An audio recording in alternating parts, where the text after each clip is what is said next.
Hey everyone. So Quiet Before is really happy to present this conversation today. My name is Yasmeen Hamza and I'm the CEO of Womankind, and I'm joined by two amazing peers in the field, and I'll let them really kind of introduce themselves and where they're from. I'm Kavita Mehra. I'm the Executive Director for SAKHI for South Asian Women. Hi, my name is Jeehae Fischer, Executive Director at the Korean American Family Service Center. So I know that our respective organizations have been around for quite a long time, all of us a few decades.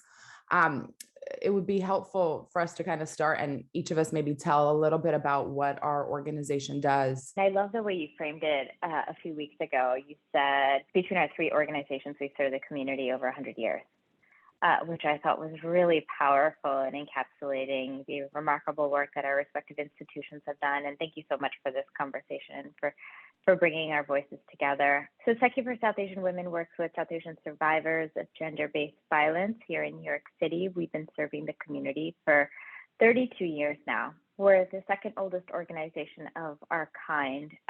And our work is primarily across the 5 boroughs, with survivors experiencing multiple layers of issues, which often is indicative of immigrant experiences, often indicative of people of color and the BIPOC community, and often indicative of those who are resting on the margins. We've seen that through the course of our work that transformative change happens through 3 mechanisms working together. Advocacy, which is really where we're going to be spending, I think, a lot of this conversation, hopefully. Our work with the community, which I think also both of your respective organizations engage in, and then direct work with survivors, which all 3 of us obviously engage in. Our work directly with survivors is primarily what we're known for, and that includes everything from one-on-one like case management and legal support, emotional support, language translation, mental health counseling. We have an economic justice program that focuses on not only housing and ensuring that we can provide housing for survivors that we work with, but food security. We work with survivors to help them process their experiences of trauma so they can think about what is the next phase of their life in their healing journey. So that will include sometimes education or a new career, or pursuing a career in a space that they've dreamt of. But really the nucleus of our work rests on the idea that what is central to a survivor's healing process is stability.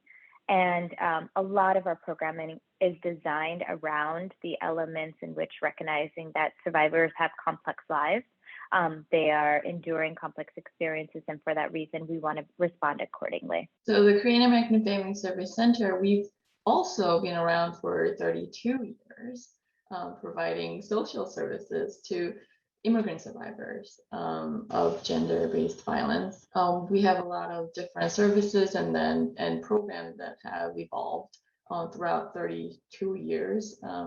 And I think a lot of the programs and services that we do overlap, but I think most important thing that I would like to highlight is the fact that all 3 organizations here provide services and programs in a linguistically competent and culturally sensitive settings or ways, which is really important for our immigrant survivors. So to share just a little bit about Womankind. So Womankind, formerly New York Asian Women's Center, was founded 39 years ago. So we're going to hit our 40th year mark next year, which is exciting.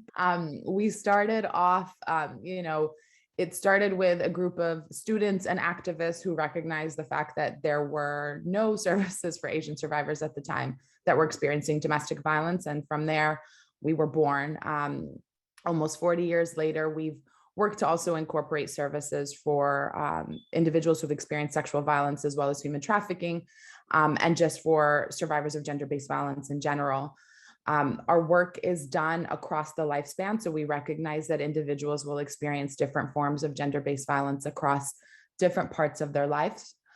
So we have programming specific to children and youth, as well as older adults whose needs and life stages may look different. We offer our services in 2 different ways. We have a residential program that houses survivors and their children. in emergency situations, as well as community offices. And our community sites are really important, being within the larger enclaves of Asian communities, so that survivors know that we're present, but the work can't be done just by us. The work has to be done with and for community. And so it's important that we're part of that. We offer our core services, counseling, wellness services and support, advocacy, information and referrals. We also offer a 24-hour helpline that incorporates a text and chat feature.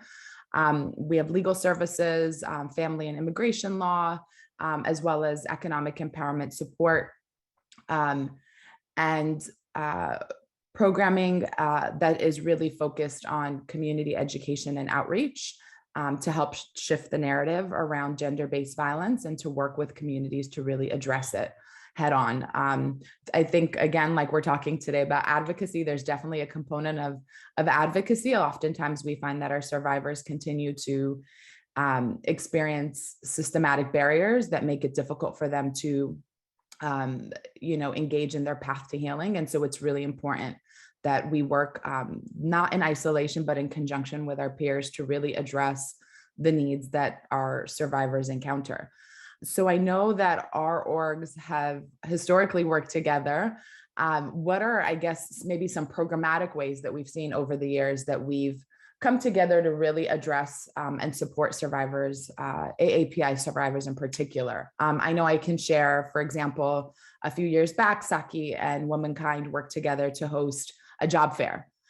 We felt like it was important to partner. I know KAFSC does a silent march. I don't know, Jeehae, if you want to talk a little bit about that and how some of us participate in that as well. I mean, the month of October is really important to KFSC, and the very first Friday of every October, we've hosted a silent march for 24 years. It's a march that raises voices for our survivors, and Womankind, SAKHI, you've been a part of it for year after year. Even last year, actually, during the pandemic, we could not do it. However, we did the rally, and Womankind and SAKHI showed up to really stand in solidarity for our survivors. And this year also, you both organizations participated, and a lot of our survivors have called we also have our 24-hour hotline. So then they'll call after our march because they didn't know about the services and the programs that all these organizations have been providing for years. So I know some of the programmatic work, but the three orgs came together earlier this year. I don't know if Kavita, you want to share what brought us all together, really kind of to focus a little bit more on, I think, advocacy. I know historically, the way that structures or, the systems in New York oftentimes pit us against each other when it comes to funding. But there was this opportunity at the beginning of the year that we actually came together. I was going to say one thing about the programmatic piece too, which is really important to SAKHI, is because we have a housing program, but we don't have like emergency shelters. And so we have been partnering with Womankind, especially around this, for like years. And I know that oftentimes we'll have clients who are at like both of our institutions, and our teams work very collaboratively together. So I really wanted to lift that up because also we just rely so much on that partnership, and it's been really instrumental to be able to effectively serve the community. But I think it speaks to the three of us also coming together as leaders and supporting a community and recognizing that a community was really being sidelined in the national conversation about what does it mean to be an AAPI survivor of gender-based violence living in New York City, coming off of the slower part of the pandemic when our communities were facing some of the worst rates of COVID-19, when our communities were also in the epicenter for a period of time, and when our communities were directly targeted because of the color of our skin, because of how we present ourselves, and because there's this constant sense that we'll never be fully American. the three of us came together and said that, we needed to advocate for our communities in a way that would bring about meaningful change. And that was our decision. I think the impetus to have that moment with then Governor Cuomo's office and say, why are we being ignored? Why are we being sidelined? And that was, I think, in March of 2021, right? And it just sort of like cascaded into a broader conversation about the broader community. But what we squarely saw was the intense marginalization of survivors within the AAPI community, not only through their lens of being AAPI, but being survivors of gender-based violence and the multiple forms of trauma that they were experiencing and receiving very little recognition or support. Yeah, I mean, I think one of the things to kind of add on, I think when we were just even looking around when it came to funding on the state level, how many AAPI orgs, one, were actually funded like as a line item on the state budget. But then on top of that, just looking at the fact that there were gender-based violence organizations that were funded, but none were culturally specific and none were AAPI serving. And oftentimes, yes, our organizations serve predominantly clients that are living in New York City, but because we are culturally specific organizations,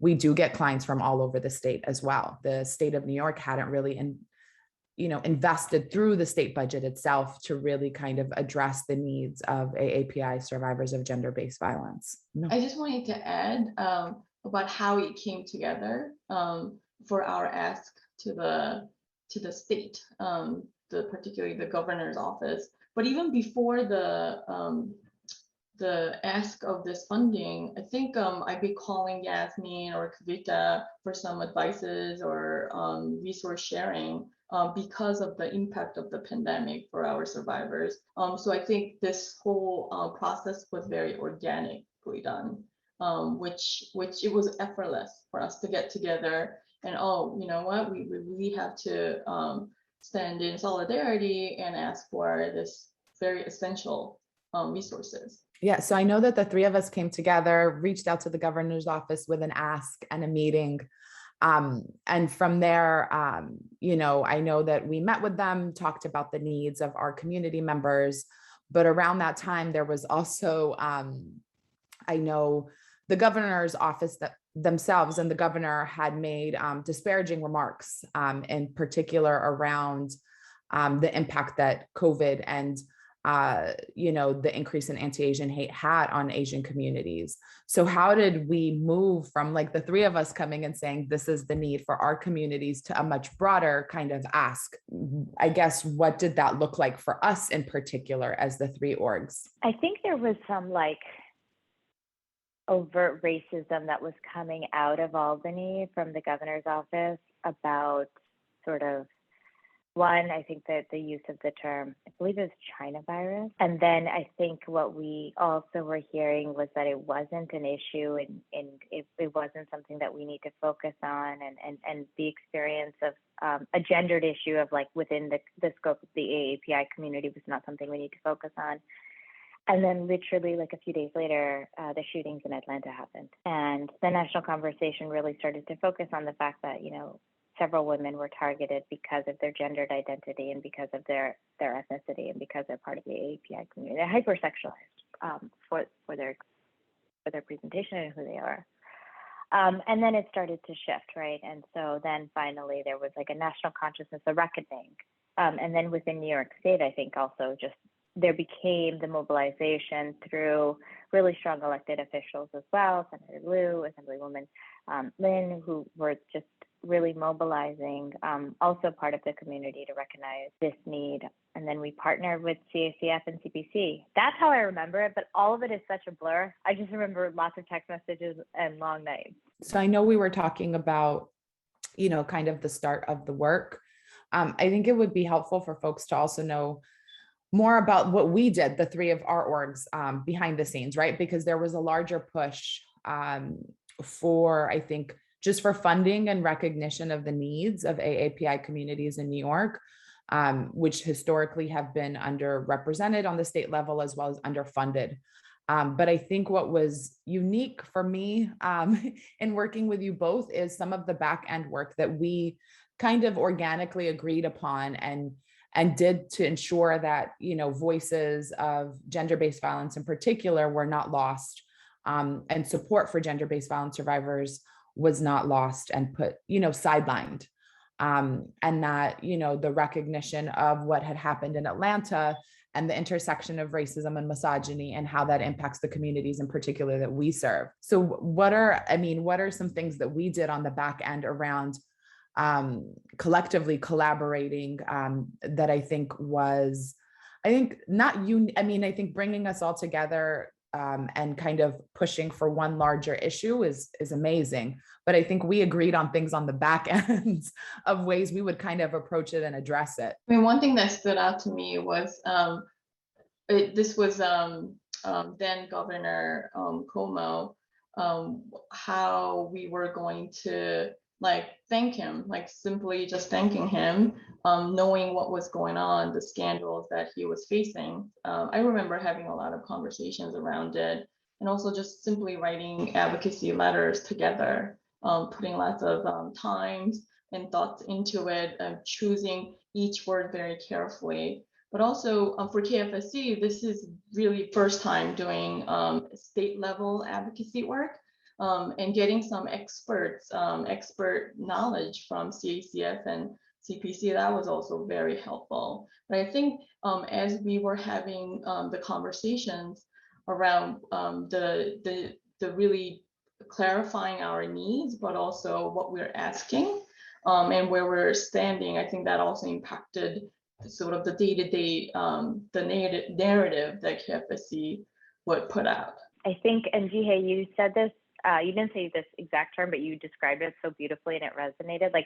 It wasn't performative allyship, because we'd never worked this closely, the three of us before. And I think we just got each other, right? We got first the intensity of our respective roles, and then we really valued full transparency. We did every decision in collaboration with each other. We checked in constantly about every little thing, which I loved, because it felt like we were just moving as one group. We weren't, off doing sidebars or anything. It was just the three of us very much pushing forward together. And it just happened so naturally. And every decision for our respective communities was in collaboration with each other before even any larger groups were brought in, which I just deeply, deeply appreciated in our process. There was something very natural about when we needed to lean in and lean back, right? And we understood that we're moms, we're EDs, we're in the midst of COVID, we're managing a lot, and we're also trying to push for this funding. And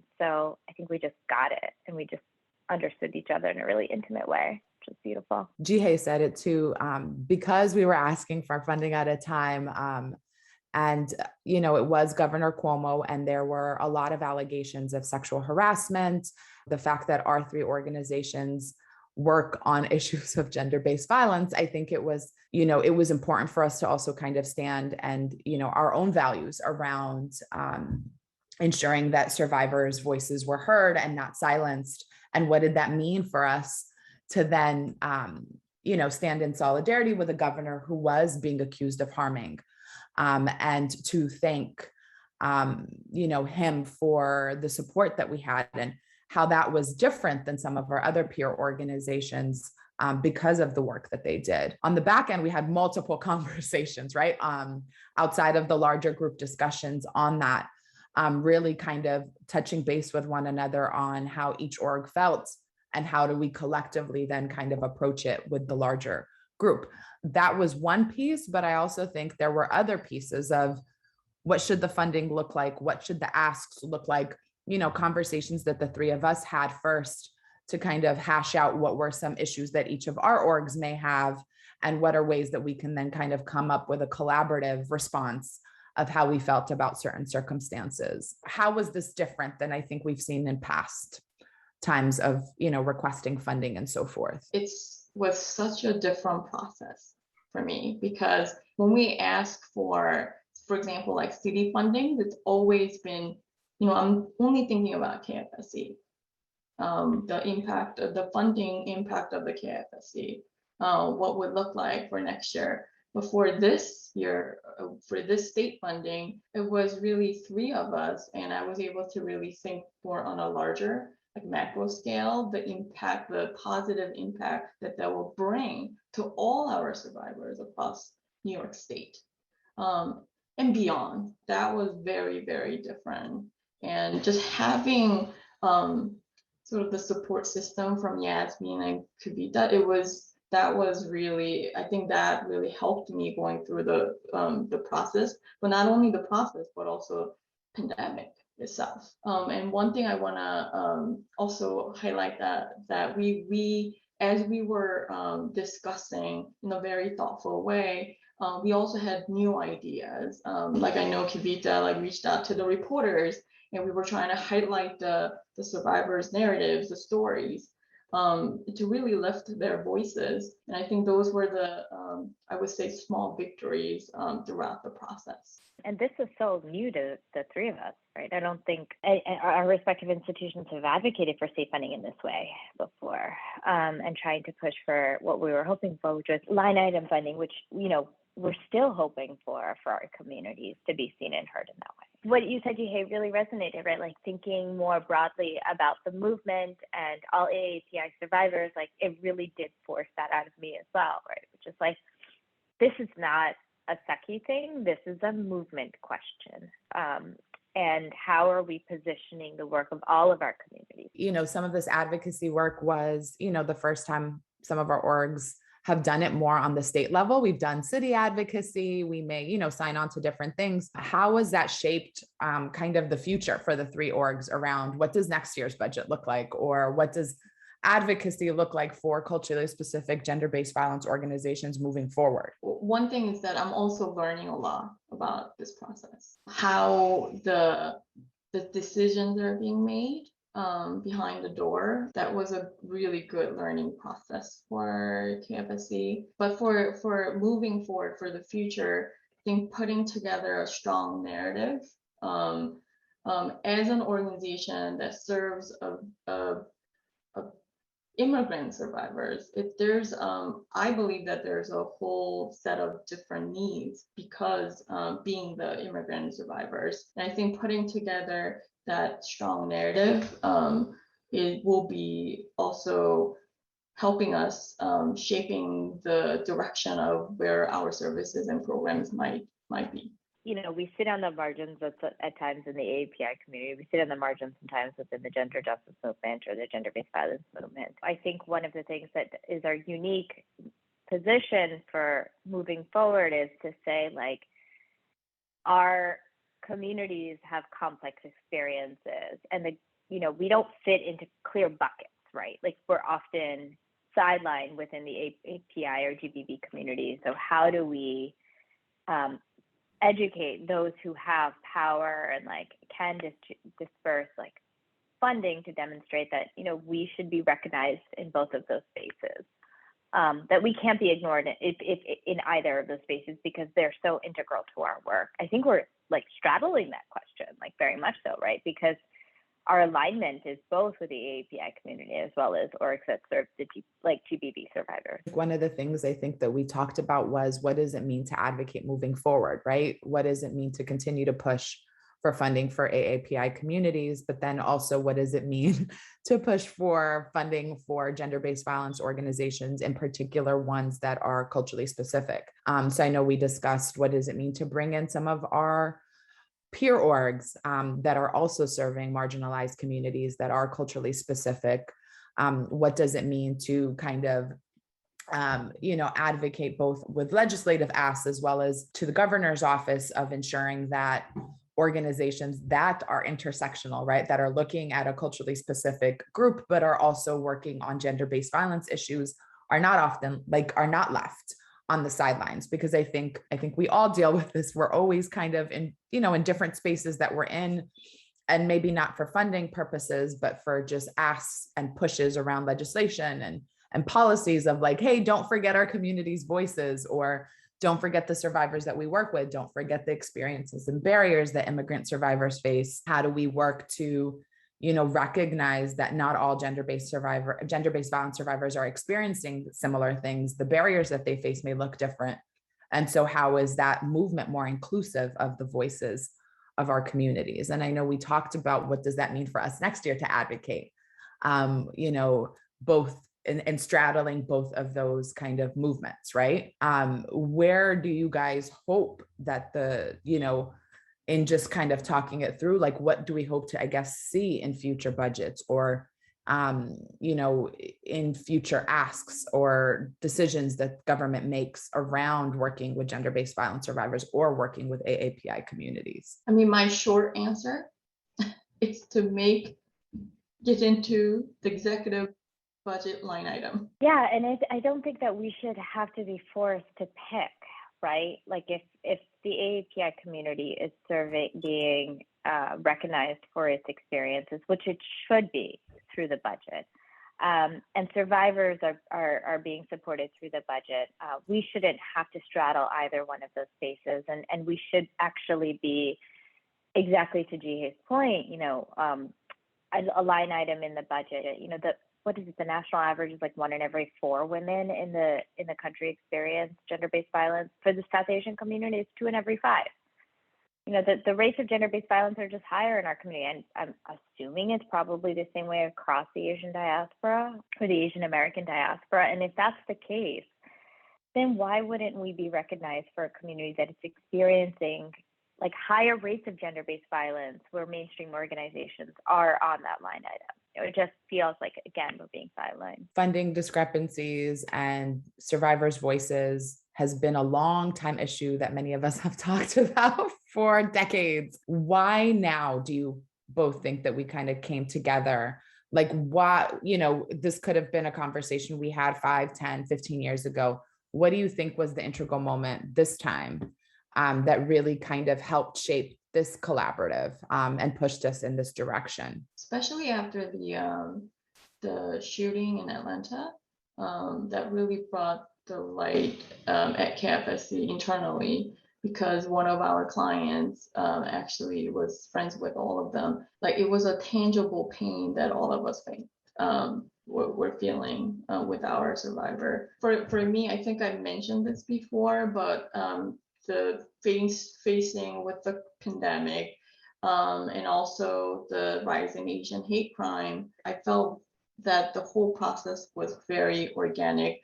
And we also saw that because there was so much need, like for example, at KAFSC, the 24-hour hotline volume has tripled. We needed more resources. And I think that's when I looked at it more closely about city funding and also the state funding and federal funding, and realized that we were overlooked year after year.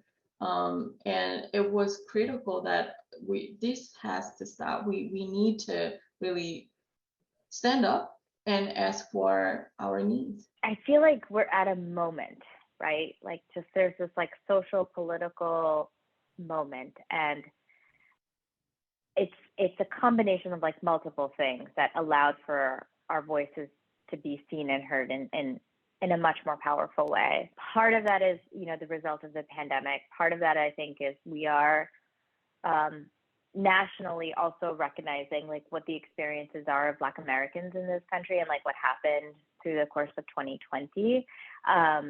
Really started to think about, like, people started to have that conversation about like, what is political consciousness? What is racial consciousness? What is class consciousness in this country? And like, how do we also go through a pandemic as the wealthiest nation in the world, have people who have become multi-billionaires become richer through the course of the pandemic, and then people who have just completely lost everything and can't buy food still. And that polarization has really allowed for people to think, and this, like, I think across the country, to think about like, where are we? What are we doing right now? What is happening? The impact of that has just been, recognizing the continuation of violence that the AAPI community has experienced, because this violence of the AAPI community that they've experienced is not new, right? This is not a 2020, 2021 sort of thing. This is since the migration of the AAPI community into the United States. And so this our sense of foreignness and exclusion isn't a new phenomena. I think the moment has really allowed for all of us to take pause. there is just something, I think we'll look back at this time in history and say there was something there, right? Like there was a moment in which, all of these things came together and we recognized that, wow, these violent acts against the AAPI community needed to be recognized fully and seen for what they were.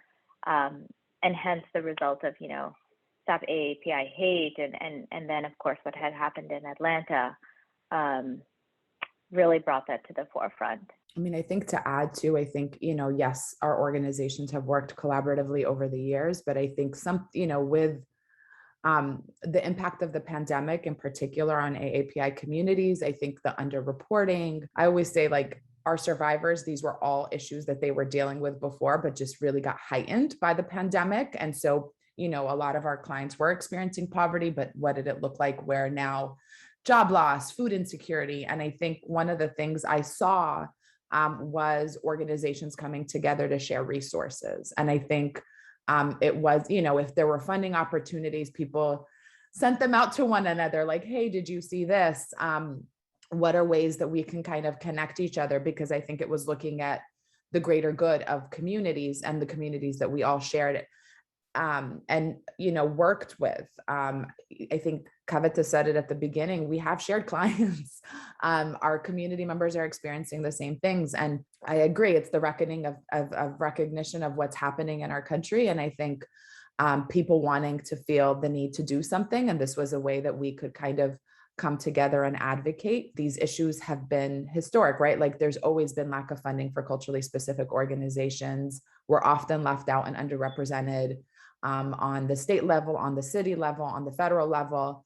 But I think also just the shared issues that our communities were facing, not just because of the pandemic, but the increase of anti-Asian hate, which I think Kavita covered and said, it wasn't new, but maybe it was brought more to the forefront and more people were talking about it. So how do we kind of also ensure that we are pushing and advocating more vocally for our communities? Do you think this moment, because it was a moment in us coming together, I guess the question I have is, what does it mean for AAPI orgs moving forward? Because I know even just in the state ask, we all kind of agreed together on this is a collective ask. This is what we're all going to push for together.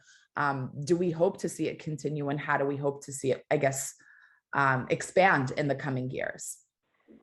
Something that you were saying, Yasmeen, just now just made me think of something we were saying when we were doing the advocacy work, which was, do not depend on our respective organizations when there is such a significant crisis during the pandemic, and ignore us when things start to stabilize. The word I'm looking for is just like, sort of like just a moment in time. Are we just like a fad? Are we just like part of an attention? And I think what we need to remind those in power is that we are a stabilizing force for our respective communities. If we cease to exist, thousands of people will be impacted across the state, primarily in New York, but across the state. And it is the responsibility of government to invest in our work, because our work is critical to the survival of individuals. Organizations like Womankind, SAKHI, KAFSC, we have the trust that's built in from the communities, and we carry out countless hours, unfunded hours. We organize thousands of community members. We also serve thousands of immigrant survivors, and it has to be recognized. It has to be our work and our effort, our communities has to be recognized by the government. Folks will tell you, well, there's a bunch of gender-based violence organizations. So what makes ours different? Jeehae, you touched on the fact that we have trust in community, but what makes culturally specific organizations like ours different and more unique? And how are we more effective or impactful when it comes to specific and communities that are underrepresented? Just the fact that we speak their language, it gives them such a comfort. Gives them the instant trust when they walk in to our doors. They don't need to have a translator. We're talking to each other, and we are also able to pick up the nuances of their stories. So I think that language competency is such a key to build the trust from our survivors. I think all of us have offices in the community, right? And so that speaks volumes, because like you're in the community and you see it next to, like, you know that you're like, there's a safe space to go, and it's not too far from your doctor's office or from your grocery store, and it feels more accessible. It doesn't feel foreign. I have a colleague who also not only works at SAKHI, but she works at a mainstream organization, and it's one of the largest providers of social services for survivors of GBV. And she keeps telling me that South Asians don't call there at all. They have less than 1% of their call volume being from the South Asian community. And it's because it feels so foreign. It doesn't feel like a space that is fully safe. And if someone, especially a survivor, doesn't feel safe, then they're not going to seek out services, because safety is ultimately what they're looking for and in search of. To kind of add to that too, I think a lot of times our programming is not cookie cutter. It's recognizing the cultural nuances and the barriers that our survivors face, and also just kind of hearing from our community members as to what they need. And oftentimes our services are then created or developed to really address those,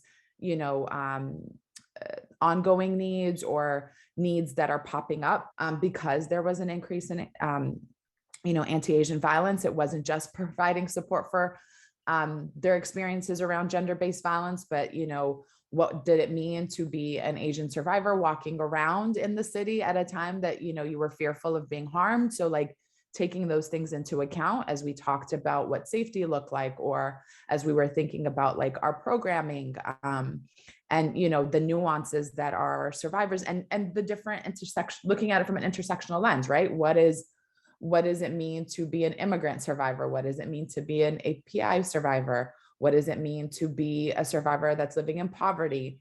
And how do our services work to kind of address the different identities that our clients come in with, and support them?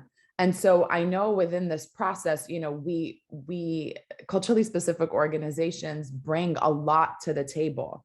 And, in working with other AAPI community organizations, we are all working on addressing the needs of AAPI survivors or community members. What were some of the challenges, being that we were gender-based violence specific orgs, that we faced in doing some of the advocacy or the pushes that we all kind of saw during this process, even though, our organizations provided something that was niche and necessary for community members? I think it was a few things. Like, I think it was the communities that we've served didn't feel perhaps like it was like a more global issue, right? And so it was just like, oh, it's just that population over there, and that they don't need like the full level of support and attention. And then I think it's also because that we were fairly new to the process around state advocacy. We didn't hold that like quote unquote political power. And then, I mean, I'll be honest, I also think part of it is because we're three cis women who look probably fairly young, who are leading organizations. And so I think there was probably some sexism and ageism also attached to a lot of that, all of which like felt like sometimes like just not being fully seen and heard for the work that we do and the contributions of our respective organizations. I echo Kavita. It's a new process, and I think I mentioned this before, but we've never really focused on advocacy work as a direct service provider. We recognize the needs, we recognize the importance of advocacy work, but that's never the priority, because as a small organization, our focus was supporting our immigrant survivors. But this is the first time that I think the KAFSC actually saw it more on a macro level, how these advocates work could really bring a really positive impact to our immigrant survivors. But the challenge is that it's a new process, but we're learning, and also I think we made a big leap for the next step. To kind of just add to you both, I think, again, we were all new to the process, but I think oftentimes when we're talking about the issue areas, we're not always talking about them from an intersectional lens. And I mean, it was heart-wrenching to kind of see what happened in Atlanta. And it wasn't just a racial issue, but it was also like misogyny at play, which is kind of often what we see in working with our communities quite regularly. And it was, I think, it was that, you know, when we're talking about the larger issue of violence, just also looking at the fact that the far majority of people experiencing violence are also women. And what does that mean for the communities that we work with? And so how do you kind of toggle that line of ensuring that we are working to meet the needs of all of our community members, but recognizing the direct impact that some of the violence has on gender-based violence survivors or survivors that identify as women, and see that play out as, you know, what happened with the shootings in Atlanta. It wasn't just hate around those communities, but just kind of the disregard of those women, and how do we kind of have that be part of the national conversation or even the local conversation when we're talking about the needs of AAPI communities on the state level? What do you feel like were some of the other challenges in just being able to advocate for the funding? What were some of like the roadblocks we experienced, you know, in working both with legislators or working with the governor's office or with just peer organizations? I mean, I can start. I think it's getting everybody on the same page around the ask, and, you know, what we're looking to kind of push, you know, with, you know, different community members speaking about different community issues. How do we kind of all, I think, come together to address what's going to have the largest impact on all of our communities, right? There's a whole host of organizations that are serving AAPI communities that do different things. So how do we ensure that funding gets spread across and touches us all? I'm going to throw out to both of you too, like what were some of the other struggles that we saw or, you know, that we learned through this process, I think? There's definitely some discord across the AAPI community. We heard such positive feedback from some elected officials to see that, you know, a large majority of us came together across the state to advocate for this funding. One, I think that, you know, the GBB orgs weren't fully recognized for our like igniting and our leadership in this process. But two, I think there was some friction, I should say, within the community, which is unfortunate to see. But that, I suppose that happens with all movements. And even now, right? Like we don't have full clarity on like what is this distribution? Like we have ideas of what this potential distribution could be, but like there's a lack of transparency, which all of us are really struggling with. And like that shouldn't be the case when we are trying to do, when the state is trying to do good and also support the work of our institutions. I think some orgs have made headways in their advocacy work, but I think a lot of the AAPI led AAPI serving CBOs are very new to this process, and we weren't really thinking it through together. If we were doing this before. And I think this is the first time where we're all coming together and voicing our needs, but also trying to find what the priorities are, and also trying to find what the consistent narratives together as a larger AAPI communities. And people have different needs, people have different priorities. So that was a big roadblock, I would say, that we could not come with a one big voice during this process. I'm hoping that moving forward, we'll come together as a whole group. And I think that'll be a lot more powerful. Yes, there were definitely challenges and barriers of kind of coming with a more streamlined voice, and a voice that kind of represented all the communities and recognize all the different needs of, you know, CBOs across the state. But we did also get feedback from the state level that it was great to see that many organizations come together for the greater good of the communities that they served through the difficulties. I think one of the things that I know for me kept me going was even just conversations around like, this is the collective ask from us as organizations, people agreeing to that ask, and people kind of mobilizing together for a shared purpose. Even if there was, sometimes competing asks that were happening. So I think for me, it gives me somewhat of hope that in the coming years, as we really kind of push to ensure that our voices are not silenced, and like the communities that we serve are not invisible and not continue to be underrepresented and underfunded, that this was at least a start of kind of collectively coming for a larger ask or a push that will have positive effects on our community members. What were some of the other things, that stood out for you all in this process that we hope can continue for the future? For me, it was a transparency amongst three of us. Even just choosing one word, I would check in with Yasmeen and Kavita. Do we all agree on this word? And I think that transparency and trust amongst the three of us, I'm really hoping to continue that. And I think during this process, there were other issues that had come up that all EDs have to tackle with. And I will call Kavita for advice. I will call Yasmeen for advice. And that community of support, I hope to continue. 1,000%.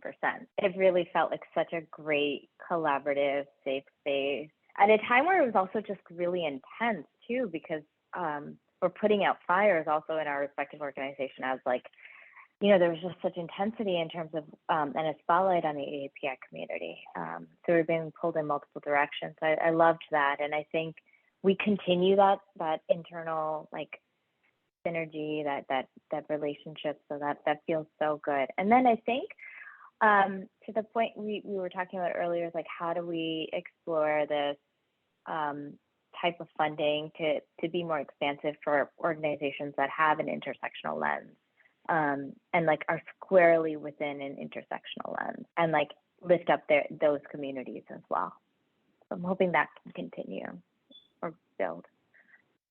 So to also kind of touch on, I think something Jeehae said of us being able to work together, I think at least on the leadership level, but I also saw, because I know we took some of this information back regularly to our, colleagues within our own organizations. And, I saw the desire and the staff that I work with to how do we continue to strengthen our relationships outside of the advocacy ask? How do we connect more closely with KAFSC to talk about some of our shared, work? I know KAFSC has shelters. And so if we don't have space, how do we coordinate if we have space and they need clients to, so kind of what that meant also for our organizations outside of just the advocacy of how do we continue to deepen our partnerships? I think the work together and being thoughtful. And so one of the things you'll see, and I'm watching it play out as we're doing this today, is how we each stop to allow space for one another, which I've watched kind of play out in our work together of making it so that each of us feel like we are heard in the space, wanting to be cognizant of one another. And so just even watching as we tape this panel of everybody kind of stopping and allowing somebody else to take it on. And I think even in just crafting some of our press releases or our press conferences of who would say what, who makes the most sense to say this, how do we ensure that all of our voices are present at the table? And so I think for me, that was so positive. I think it's refreshing to be able to work with organizations where it is, yes, our jobs are to highlight the work that we do of our, our own organizations, but how do we also uplift one another as we're doing that for the greater good of our communities? And then I think just to kind of add, as we think about our three organizations, what are other orgs that we work with that do work with marginalized communities that are often underrepresented as well? And how do we work and uplift them in the process as we push for advocacy in the coming years, right? I think if you look at the state budget and line items, again, there are gender-based violence organizations. There are very few that are culturally specific, and very few that do the work that not just our respective orgs do, but our sister orgs in the field that are working with Latinx or, African or Arab or Black communities. And how do we work collaboratively to kind of uplift, when we have some ins around advocating for funding, how do we stand in solidarity as well and bring those communities in with us? As we kind of close out this conversation, what are things that you want to share to kind of, that maybe stood out for you, or you hope to see kind of for future, that you would want to leave folks with? It felt like for me, like it was us building collective power, which felt so incredible. Like the three of us were, and also in partnership with CACF and CPC, but it really felt like the three of us were moving a boulder uphill, and we got it to the top of that hill. We did it together, and it's just the beginning. Yeah, I mean, I think for me, it is the collective, of the orgs coming together really to kind of push and advocate for our communities. And I think it's important that we continue to do this, maybe not just for state advocacy or for state, like the state budget, but in other spaces and arenas where our communities are being silenced and underrepresented, that the way to kind of really address the needs of our community have to be done in a collective manner, with orgs coming together, with, bringing in our differences, but really kind of highlighting the similarities and why we need to do this work collectively. I agree. This is just the start, and the hope that this is kind of the model that can continue moving forward, to bring about real change, and to ensure that our community members and the survivors we work with, their voices are present and at the table around decision making, not just on a state like budget level, but on legislative and policy asks and recommendations. It's the transparency. It's the fact that we are backing each other. We will stand in solidarity no matter what. Thank you both so much for joining me in this conversation today, and really kind of sharing, the work that we have done collectively as orgs, and the ways in which we're really kind of coming together to continue to fight for the needs of our survivors, and do so in a way that really does capture the needs and amplify the communities that we work with. Thank you so much for having me. Yeah. Thank you. Thank you for this.